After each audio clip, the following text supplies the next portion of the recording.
Assalamualaikum warahmatullahi wabarakatuh. Halo Semeton, kembali lagi di PTA Menyapa. Bersama saya Irni, kali ini kita akan membahas satu topik yang cukup berat namun tentunya sangat bermanfaat, yaitu mengenai waris.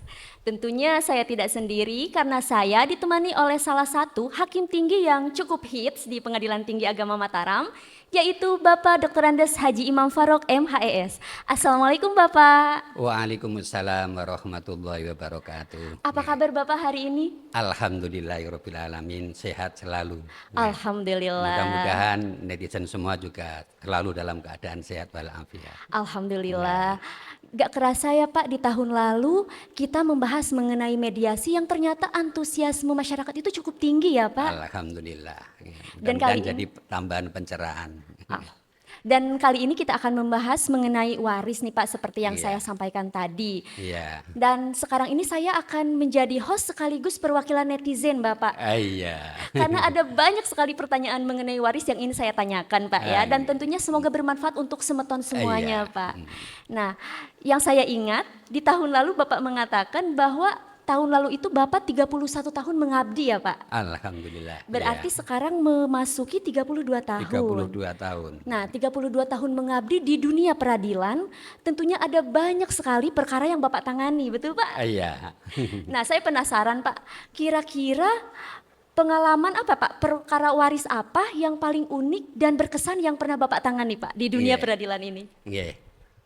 Alhamdulillah selama 32 tahun mengabdi di peradilan agama, sudah berbagai macam perkara kita selesaikan dan memenuhi pertanyaan netizen juga dari yang disampaikan Mbak Irmi.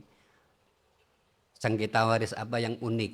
Nah, ini pas sekali untuk kita bahas, terutama di wilayah jurisdiksi Pengadilan Tinggi Agama Mataram, di mana sengketa waris ini merupakan sengketa yang relatif paling banyak di Indonesia yang diajukan di Pengadilan Agama sewilayah yurisdiksi Pengadilan Tinggi Agama Mataram.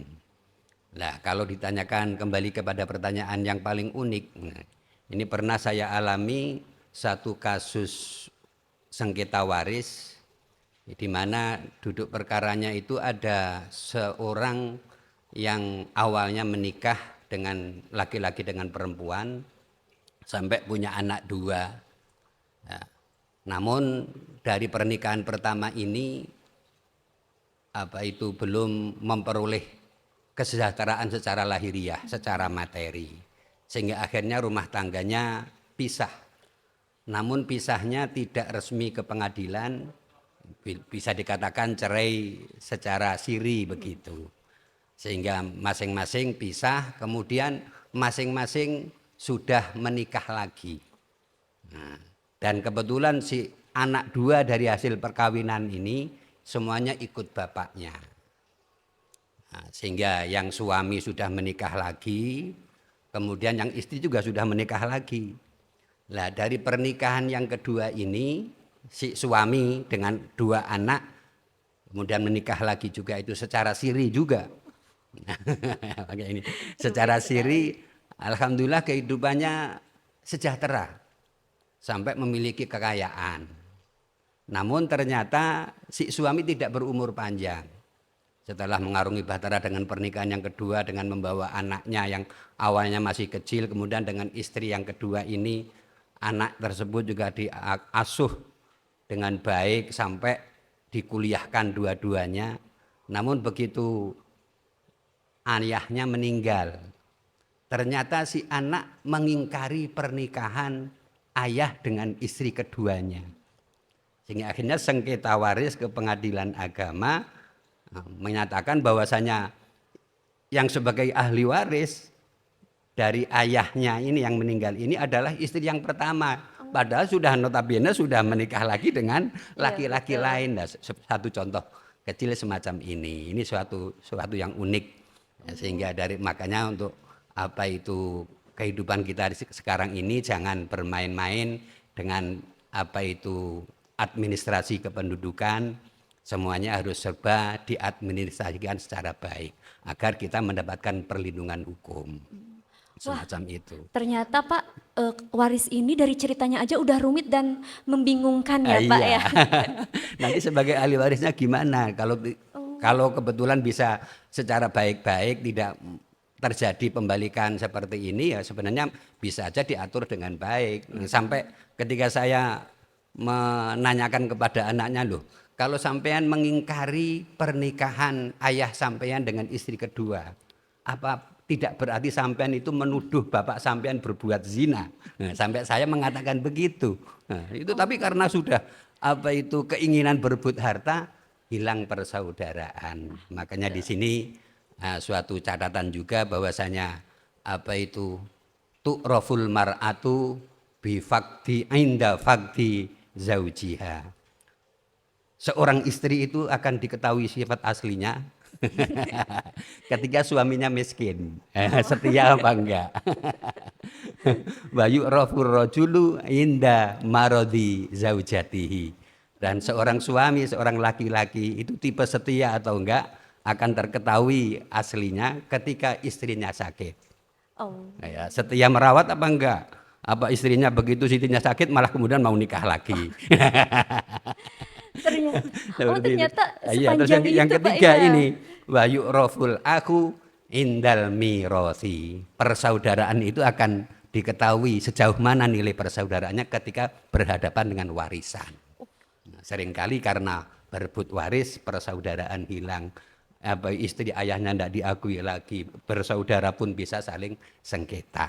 Oh, seperti itu. Begitu. Belum apa-apa itu sudah sangat menarik ya Pak. Iya. Nah, yang jadi pertanyaan sebenarnya hukum kewarisan itu apa sih Pak? Oh iya, nah ini makanya hukum kewarisan itu adalah hukum yang mengatur tentang pemindahan hak dari orang pemilik pertama yang sebagai pewaris, ya. Kemudian menentukan siapa yang berhak untuk menerima warisan, kemudian harta-harta mana yang menjadi harta waris, itulah diatur dalam hukum kewarisan.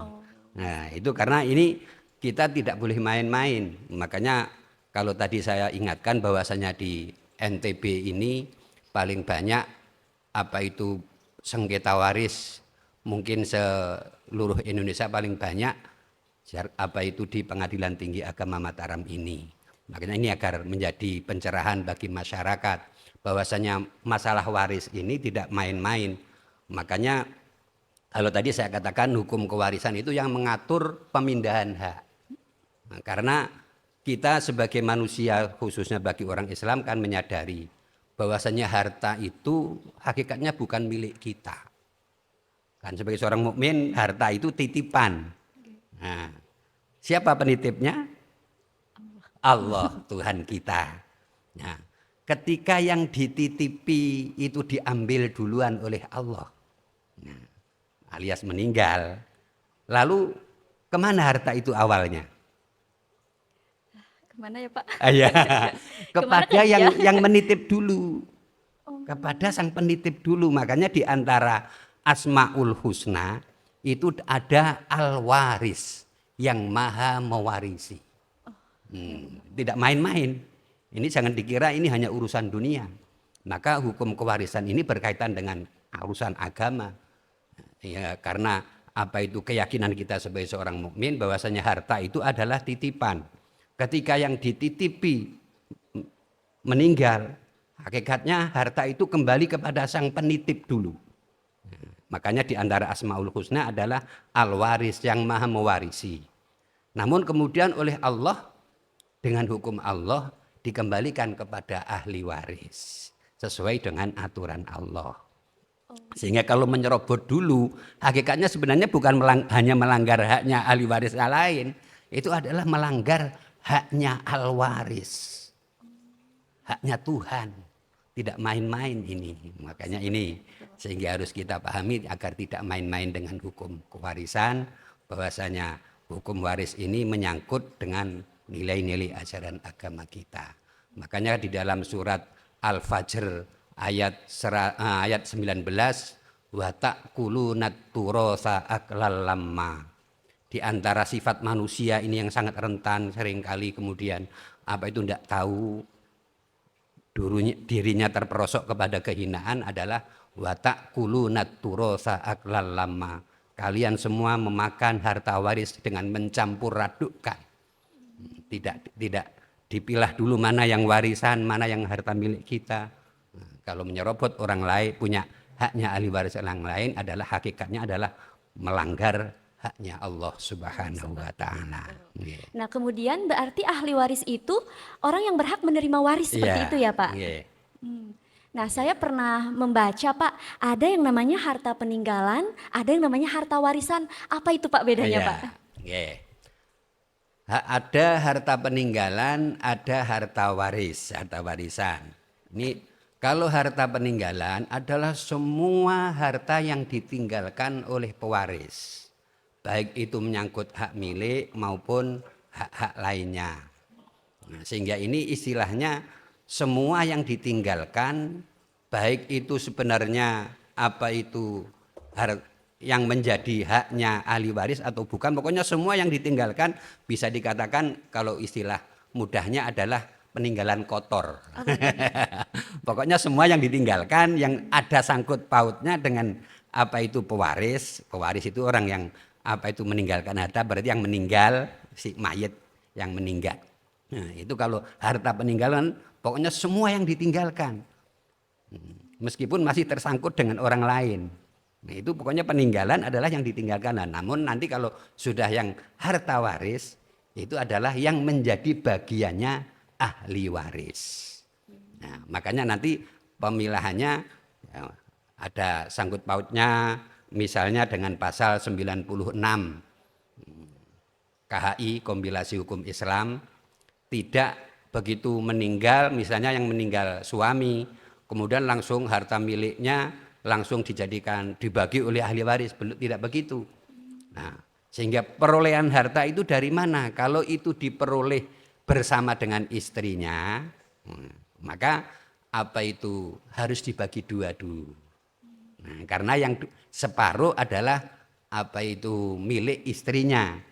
Nah, karena pasal 96 ayat 1 dari kompilasi hukum Islam bahwasanya separuh harta dari harta bersama kalau cerai mati, yang satu-satunya meninggal, maka yang separuh adalah milik dari pasangan yang masih hidup. Nah, tidak langsung menjadi harta waris. Ya, yang diwaris adalah yang separuhnya. Nah, belum lagi nanti menyangkut apa itu kewajiban-kewajiban ahli waris yang lain. Sebagai contoh dikurangi tajhiz, biaya perawatan jenazah. Terus kemudian kalau si apa itu pewaris itu ternyata punya utang piutang dengan orang lain, diselesaikan dulu. Kalau ada wasiat, diselesaikan dulu. Nah, baru setelah dikurangi hutang dan lain sebagainya, itulah yang harta waris yang dibagikan kepada ahli waris. Nah, jadi harus bersih dulu, Pak, ya. Nah, kemudian Pak, kalau misalkan untuk pembagian warisan itu harus melalui pengadilan atau bisa dilakukan secara kekeluargaan gitu, Pak? Penyelesaian apa itu pembagian ahli waris itu tidak harus ke pengadilan. Tapi yang jelas yang pertama harus memahami dulu hukum waris.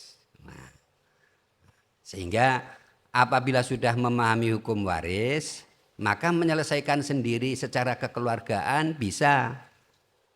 Atau misalnya apa itu ada seorang tokoh di masyarakat yang dirasa memang paham tentang hukum waris, kemudian dibagi secara kekeluargaan melalui pembagian lewat tokoh masyarakat itu, kemudian disepakati bersama juga boleh.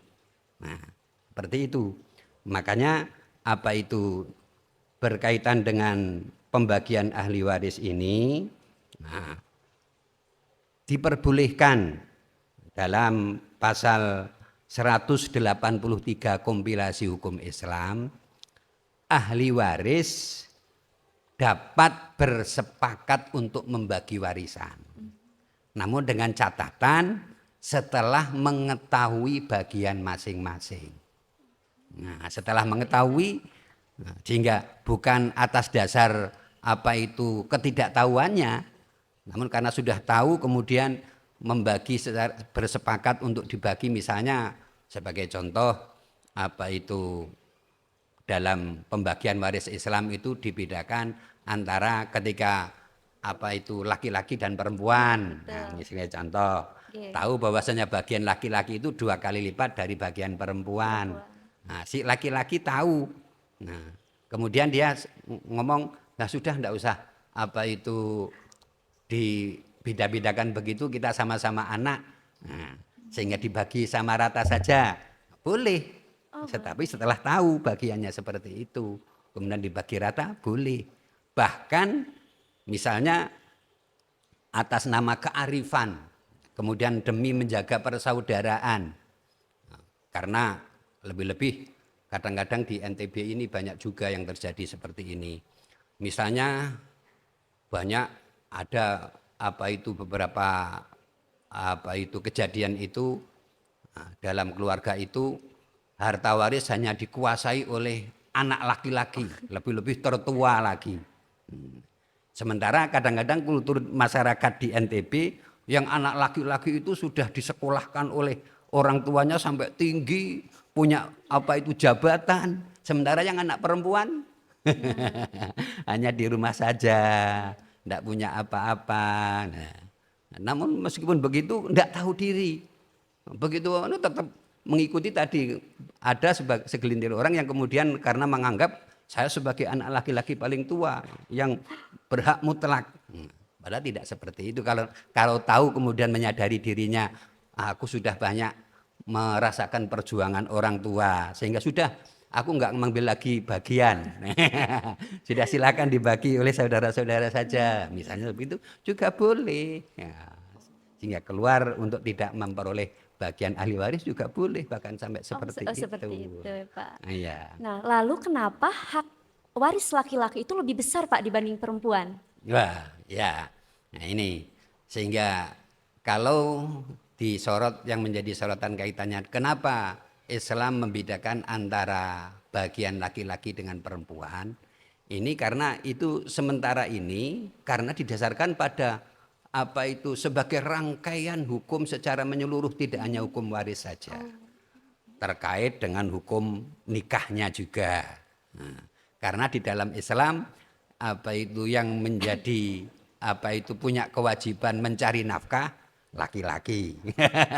Ini kalau dalam Islam yang asli kan seperti itu. Makanya ini menjadi satu kesatuan hukum. Makanya kalau kita memahami itu harus kita pahami secara menyeluruh agar kemudian muncul apa itu kearifan tadi.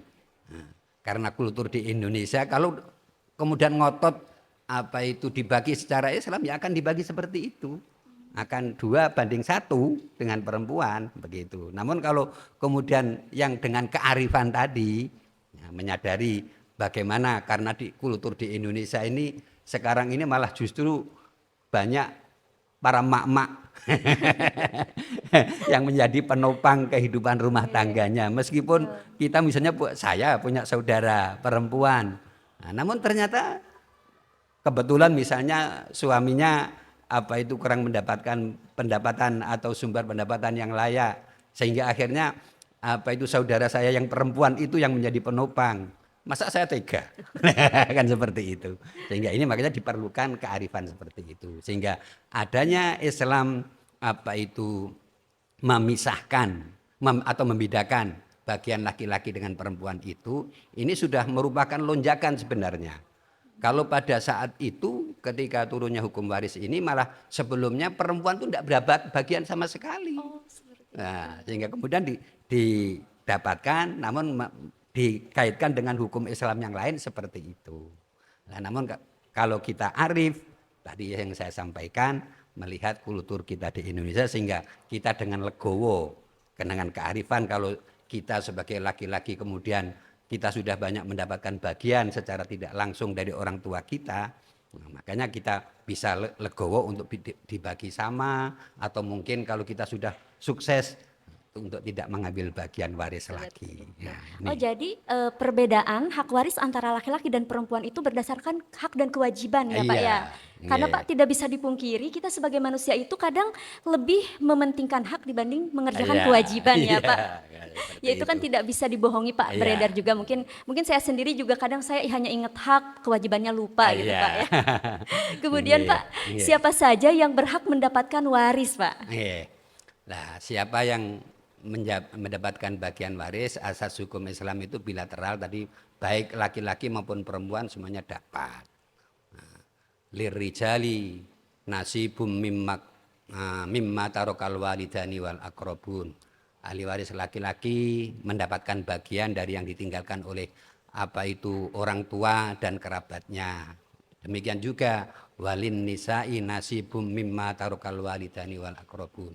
Perempuan juga dapat. Nah, sehingga ini yang harus disadari. Namun kemudian apa itu kalau kemudian dipilah, nah, ini terdapat pada pasal 173, 174. Ada kelompok ahli waris itu dibedakan pertama dari jalur nasab, kemudian yang kedua dari jalur pernikahan. Nah, Nasab dan pernikahan. yang dari jalur nasab, pasal 174, kompilasi hukum Islam, ini jalur nasab, kaum laki-laki itu yang yaitu apa itu jalur ke atas bapak, kemudian kakek kalau bapaknya enggak ada.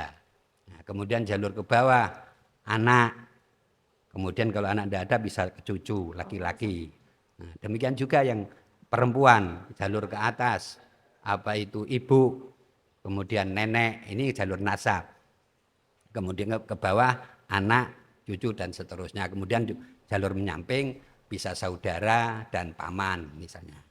Namun kalau semua ahli waris itu ada, kemudian kalau yang jalur pernikahan adalah mantan suami atau apa itu duda atau mantan istri jandanya.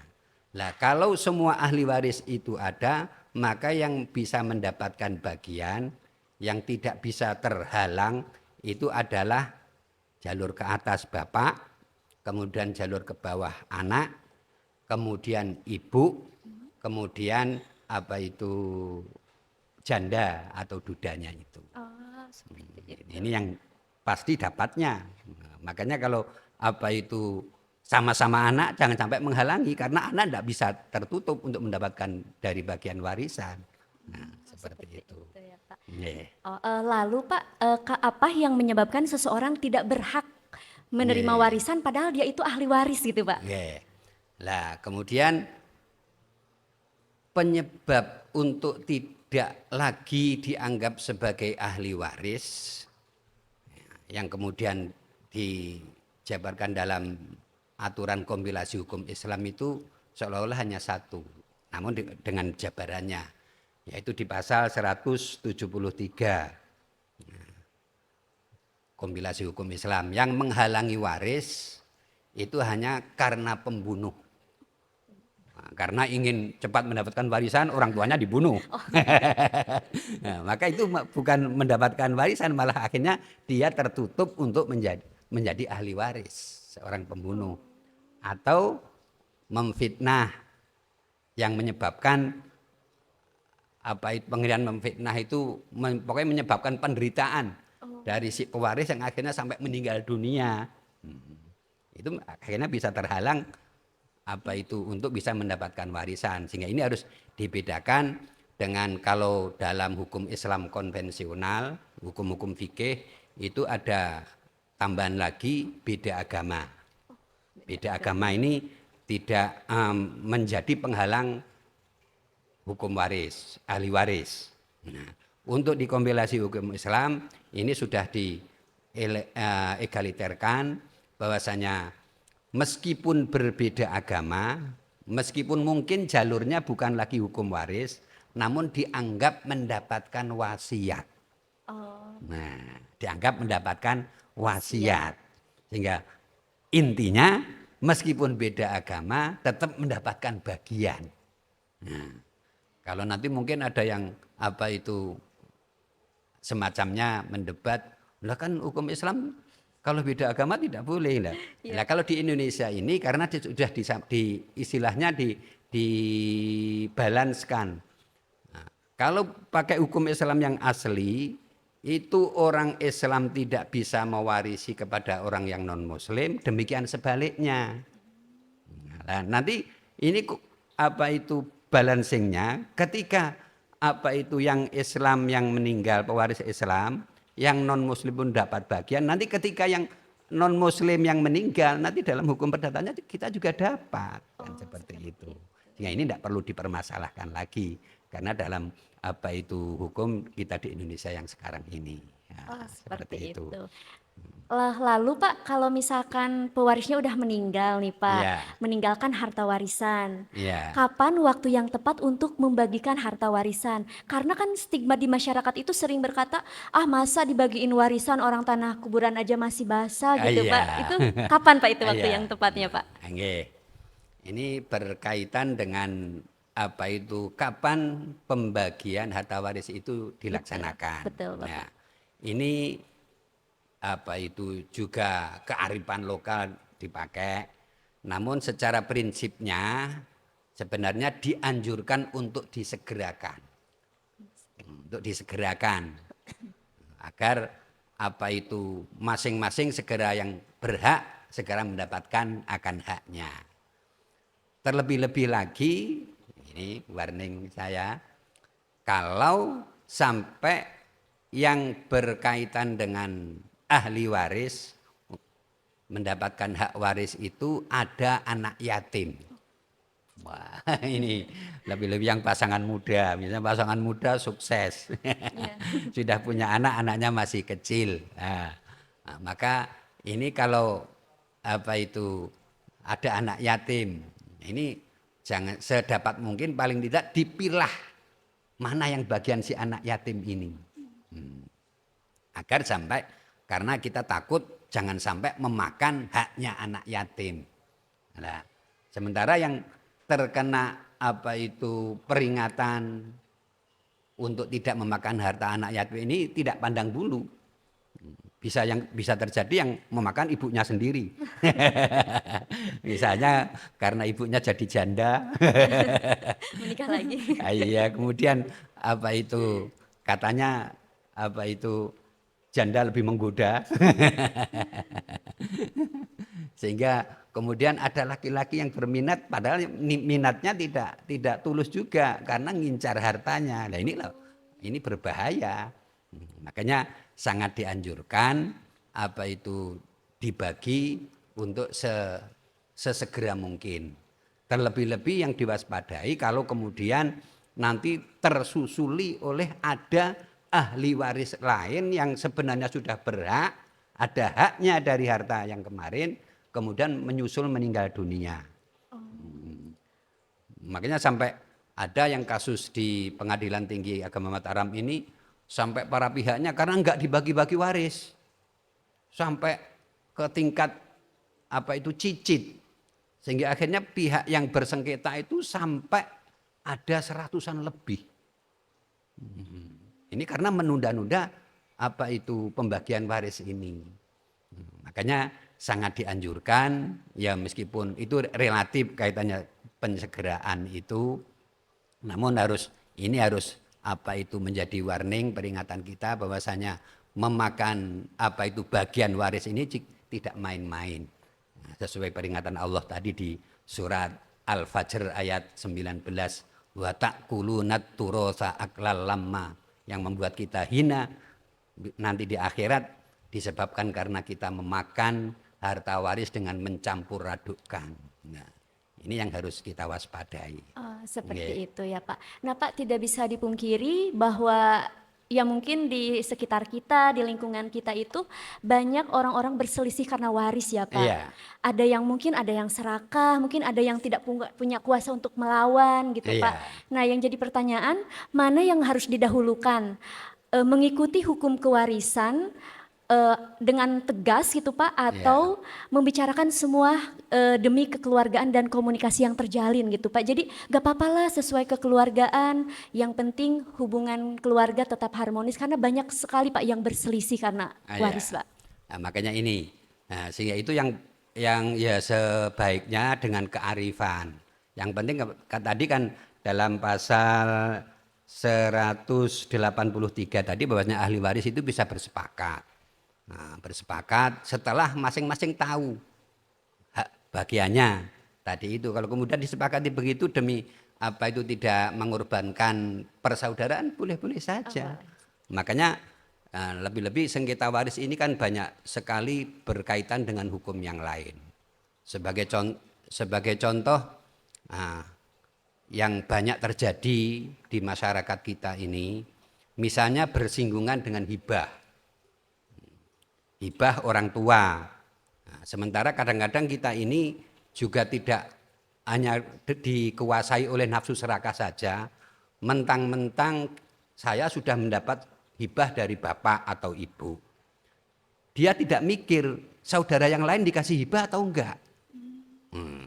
Sehingga akhirnya yang penting aku sudah dapat hibah, maka yang ini waris. Nah, dia tidak mikir bahwasanya orang tua itu juga punya kewajiban untuk berlaku adil kepada anak-anaknya. Tidak boleh menganak emaskan. Sementara saudara yang lain belum mendapatkan hibah, dia menganggap bahwasanya maka harus dibagi waris. Nah, seperti ini juga enggak pas. Makanya nanti kalau berkaitan dengan hibah juga dalam kompilasi hukum Islam itu diatur bahwasanya apa itu hibah kepada anak dapat dihitung sebagai warisan. Nah, sehingga kalau ada di antara saudara yang lain itu belum mendapatkan hibah, hanya dia sendiri yang mendapatkan hibah, jangan minta lagi. Apalagi kalau sudah dapat banyak. Itu tidak boleh lagi. Sehingga hibah orang tua kepada anak itu dapat diperhitungkan sebagai warisan. Berkaitan juga dengan wasiat. Wasiat, kadang masyarakat itu masih rancu antara wasiat dengan hibah. Nah, wasiat pun juga seperti itu. Bahkan kalau wasiat kepada ahli waris, hakikatnya apa itu tidak sah. La wasiat ahli warisin, tidak ada wasiat untuk ahli waris. Kalau apa itu wasiat itu bisa dikatakan sah kepada ahli waris kalau mendapatkan persetujuan dari ahli waris yang lainnya. Nah, itu baru diakui lah. Kalau enggak bisa kita memaksakan untuk bahwasanya kita merasa karena nafsu keserakahan kita tadi itu. Nah, ini bersinggungan dengan wasiat, bersinggungan dengan apa itu hibah, maka harus dipahami seperti itu bahwasanya kita tidak hanya mentang-mentang ingin mendapatkan bagian sebanyak-banyaknya. Yang kita perhitungkan adalah keberkahan dari apa itu harta yang kita miliki ini yang kita peroleh dengan proses pemindahan hak hukum waris yang baik dan benar. Oh, seperti itu. Luar biasa Bapak, ya ternyata hukum waris itu cukup membingungkan ya Pak, cukup rumit, tapi penjelasan Bapak semoga bermanfaat khususnya untuk saya, umumnya untuk para semeton mungkin yang menonton podcast ini.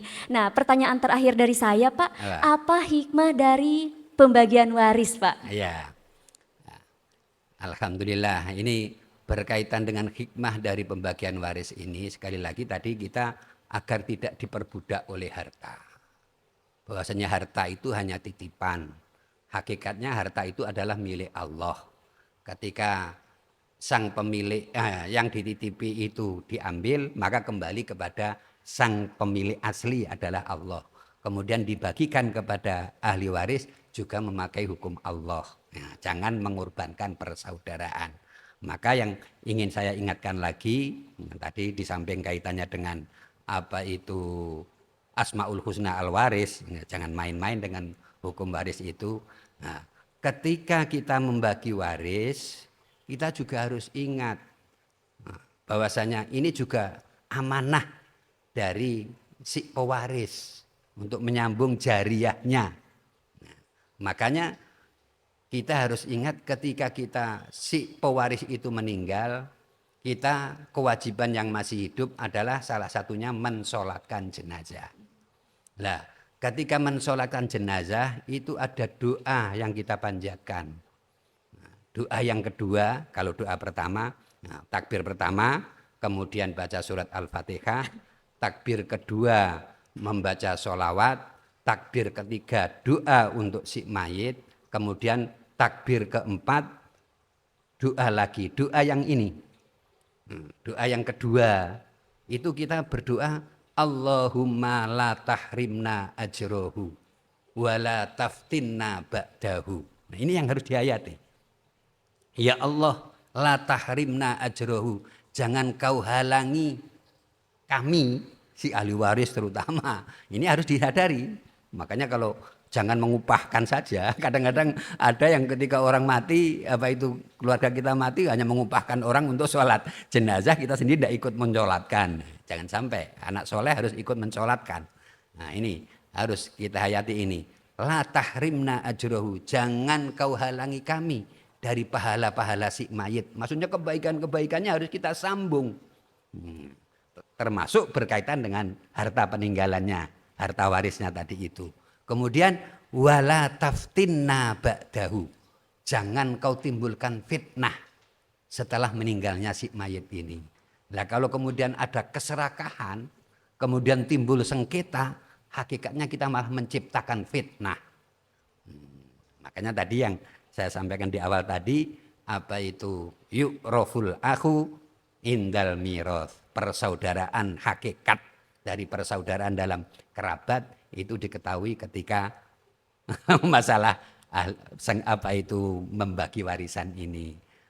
Jangan apa itu mendahulukan keserakahan, jangan korbankan persaudaraan hanya demi mengejar dunia yang hanya sedikit, yang hanya sementara. Jadi Pak, kalimat yang saya ingat, jangan korbankan persaudaraan demi harta waris gitu Pak ya. Bapak terima kasih Bapak atas pemaparannya yang sangat luar biasa. Semoga lain kali kita bisa diskusi hal-hal yang lebih menarik lagi ya Pak. Halo Semeton. Halo Semeton. Mungkin podcast kita kali ini cukup sampai di sini aja ya, karena ada banyak sekali bahasan-bahasan yang akan kita bahas di podcast selanjutnya. Nah, selanjutnya kita bahas apa lagi ya? Komen di bawah. Wassalamualaikum warahmatullahi wabarakatuh. Waalaikumsalam warahmatullahi wabarakatuh. Berapa menit? Berapa? Oh, semuanya Iya. Suaraku kayak merdu.